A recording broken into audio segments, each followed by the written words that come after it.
Hey YouTube, this is Nathan from Overland UAS. This is my first video post. I've been blogging for quite a long time now, but it's become apparent that actually a lot of the things that I write about would be better explained visually. You know, as I've written more and more people have got in touch with me and said, look, we like what you do, but you would be able to give us a better understanding of what it is you're talking about by showing us. So I decided what I would do would be to set up a small YouTube channel. Don't worry, I'm not looking for subscribers, I don't need likes. What I am interested in is comments, because this is a site, this is a video blog, everything I do is for people who are new to the industry. I've been in the industry for nearly a year now. I've flown toy versions of this for years, but you know, what young lad hasn't? But in terms of doing it from a commercial point of view, this was something that I decided to do the back end of last year. I'll come on to it in a moment why. So I thought what I'd do is a really quick short video to introduce myself. The company is Overland UAS. There are two types of things that we will be doing.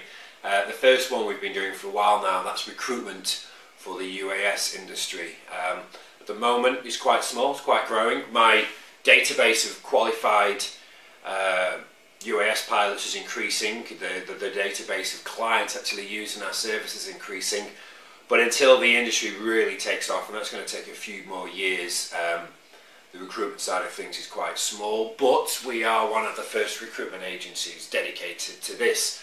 So if you're a business looking for experienced engineers, research and development, electronic engineers, manual and practical engineers, give us a shout. If you are a business who is looking to outsource work, get in touch. You may actually be a UAS pilot like myself who's got no work on at the moment, you're quiet and you'd actually like to outsource your services. As long as you're qualified, you have your own platform and you have your own insurance, we can actually outsource work to you across Europe. So that's Overland UAS Recruitment Solutions. We also have my baby, Overland UAS Media. Purely and simply, as you'd expect, we do aerial photography, video, mapping, surveying, using systems like the Inspire 1, the Phantom Vision 2 Plus, and toying at the moment whether we get an S900. And one of the videos I'm going to be doing in the next few weeks is the pluses and the negatives as from the Inspire's point of view compared to the S900. But I'll come on to that in a little while. So this is my DJI Inspire 1. We picked this up from quadcopters.co.uk the other week. We got it with as many accessories as you could possibly afford at the time. That's an extra harness, which, to be honest with you, I think when they give you the dual remote controller setup, a second harness should really have been included, but that's for another day. Other things like the TB48 battery. What I'm really interested in is this worth the extra £30? You get approximately 4 minutes flight time. What I was told is actually the amount of time it takes to charge this up and the amount of time you actually get for flight. For the £30, you're probably better off sticking to the TB47s and not paying the extra for this. I'm also interested to find out as to whether you're better buying something like this from someone like Quadcopters and you know that it's going to work, or can you go to one of these simple electronics type companies, or the SLR I think I've looked at in the past, that are based outside the EU. They save you quite a lot of money. I initially bought my Inspire from Simple Electronics in February. Wait until the end of March, still no shines, so in the end I just decided to get rid of it. Oh, just bear 1 second, I've left this controller on. As you can see, this is a video channel for people fairly new to the industry, not people who've been doing this for 30 years. One of my main reasons for doing this was when I got into this and I really sat down in November of last year, decided that I wanted to do this as a career. I looked at the two qualifications that were around at the time, the BUNC-s and the RPQS that's run by Resource Group. One of the things I'll be doing over the next few weeks is discussing the two of them, but in the end I decided to go for this, the BUNC-s, run through EuroUSC, who I found, in all honesty, excellent. I've had a bit of bad press from them, but I tend to think that that might be because some people have favourites between who they prefer to qualify in. And yes, you are right, EuroUSC has been going an awful lot longer, so could they have had a monopoly over this? Maybe more so than the other companies. But having, you know, being the oldest and actually having a more of a, I wouldn't say a worldwide presence, but certainly a European presence has meant that this qualification will allow you to do work in other countries that maybe some of the other qualifications around at the moment don't. But again, this video is not for that. This video is not also for this, a topographical chart, also known as a VFR. I found this to be one of the most confusing things that I've looked at in my entire life. I get it now, and that's been months and months and months of studying, talking to other people, trying to find YouTube videos, but you tend to find if you Google how to read an aviation chart, you tend to find a lot of American videos which aren't particularly helpful. They don't seem to be particularly accurate. And when I was doing my ground school, I found that even when I knew the coordinates and I'd watched the video online, I could never actually do it myself.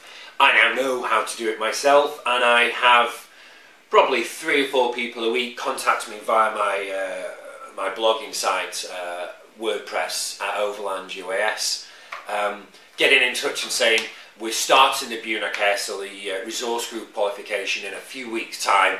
I'm trying to learn how to read the map. Can you help me? Yes, I can. So the whole idea of blogging, which was something I swore I would never do, and actually building up a bit of a profile, is not to pat myself on the back. It's not to tell people how much knowledge I have and how great I am. If you want people with knowledge, there are people who've been flying these things longer than you and I have been alive. There are people who know they could take this apart and rebuild it in 5 minutes. I'm not one of those people. I'm not building this site for those people. I'm not going to sit here and tell anybody how to do anything. I'm going to sit here and tell you how I've done things. I'm going to offer my suggestions. The reason why I like comments is that I'm hoping that I will say something and at some point someone will go, that's wrong, and I can learn. Because that's what this whole process is about.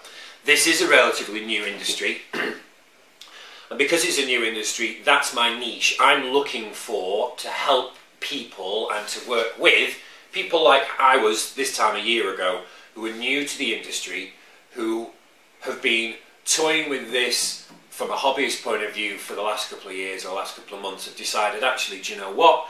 I'm sick of being in the office. It's a nice sunny day. These things have come down in price to the extent that I can actually now afford them. I've got businesses in my local area that would really benefit from this service. This is what I want to do. And you start, and you suddenly realise that actually it is a really new industry, because to try to find some of the information that you need is nigh on impossible. So, stay tuned. We're looking at news, we're looking at some reviews, we're looking at definitely a lot of training suggestions in terms of ground school and in terms of your flight exam for the BUNC-s. I am not going to give you any answers, because that's not going to do you any favours. You aren't going to learn if I'm saying this is how you do this. What I will do is offer you suggestions. So for example, where the map reading is concerned, I will teach you or suggest how I was taught how to read a map. But if you get in touch and say to me, give me the lat and longitudes for that, I'm going to suggest that you go and find them yourself. That's not because I'm being difficult, but that's purely and simply, you're not just trying to pass a test. You're trying to equip yourself with the skills to actually go on site and effectively and safely operate. And if you are given all of the answers and you never have to go and find anything yourself, that's where you'll struggle. Because there's going to become a point that you're on site, somebody asks you a question, and the dictionary of truth is not there. And unless you know what you're doing, you're not going to be safe. So please ask questions. The comments at the bottom of here are for you to give me abuse. That's fine, I have no problems with that at all. But it's more importantly for us to build up some form of dialogue. You will find, as you experience this industry more, that there's a very definite line the line of those who know and those who do not. And there's a lot more in the don't know camp than the do know camp, because there's more and more coming through.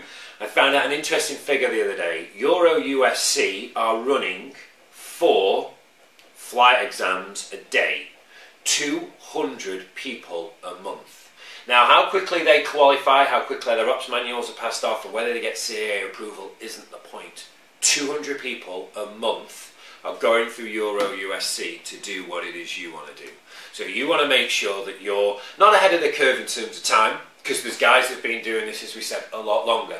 And you just have to appreciate that they will be the ones that get contacted by the BBC or by Sky or, I don't know, by none of the big marketing or advertising companies, because ultimately they want the very best. And it's not in your interest to pretend that you are if you're not. You'll crash, you'll ruin your reputation, you can ruin our industry, you can hurt somebody. So it's important to know your limitations. I'm beginning to understand what mine are, and it's not until I passed and actually started going out and looking at potential contracts that I started to learn. Yes, being able to fly in ATI mode with your eyes shut is a wonderful skill. Yeah, absolutely it is. But the majority of cases, you're going to be flying in quite a close, quite a potentially dangerous environment. You're going to be using GPS. Therefore, the most important thing is going to be your safety, your preparation, and your crew. Something to bear in mind. Going in as a one-man band may save you money in terms of staff, it may save you money in terms of operating costs, but it's going to have a real impact on your ability to give your client what it is you need. And for those of you who've just joined this and you've not bought yourself a system yet and you haven't made your mind up, stay tuned. I was in your exact same position this time about 7 months ago, where I had a toy version of one of these, an RC helicopter that didn't have a camera and it didn't have all these wonderful expensive controls and all these flashing batteries and flashing lights, and I didn't know my DJIs from my parrots. This is why I'm here. I'm not a fountain of knowledge, I am a pond of information. I may be able to give you some pointers in some directions of other systems. Don't just necessarily go with DJI because they are the market leaders. There are other platforms out there. And in addition to all of this, and in addition to me, I am also going to be speaking to the people that do know. Some of you who've done your qualification for your BUNC-S, or you may be planning on getting your operations manual sorted, you will come across the name of Paul Carr. Paul Carr is one of the most experienced UAS pilots in the country. You will find some of his footage online, you know, following caddy cars and vertically up 45-degree angles, flying through the city centre of London with city airports being closed off because of the work he's been doing, is the kind of standard that he's done, and well beyond the standard that I'm at the moment. I'm also going to be meeting Jeff from quadcopters.co.uk, going out and meeting him. Again, quadcopters.co.uk are pretty much, barring potentially a heli guy, the market leader in distribution, certainly from where I'm positioned. Maybe if you're down in London, there's somebody bigger down there, but certainly in the north, if you're kind of my neck of the woods and you understand what I'm saying, then you probably are. Quadcopters are the guys that I've used, and I'm actually going out to see Jeff.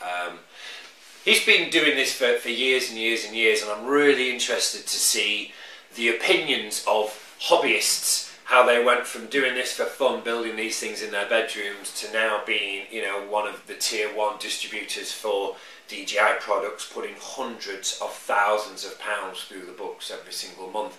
How's that industry changed? Are we going to see, you know, major advancements in these things? How are these things impacting on the law? And where does Jeff think that the entire business and industry is going to change over the next years? So this is going to be, you know, fairly topical. There's going to be some days that we do news. There's going to be some days that I go back through your exams for your flight schools. There's going to be days that I talk about the other qualifications, and there's going to be days that all I'll do is sit and ramble for a bit. I might show you some of my own footage to get a bit of feedback. But as I said, not interested in your liking. You don't have to like, you don't have to subscribe. I am just interested in the comments. So yeah, Thanks very much for watching. I'll link through to some of the interesting bits that I do when I'm not here. But thanks for your time, and thumbs up.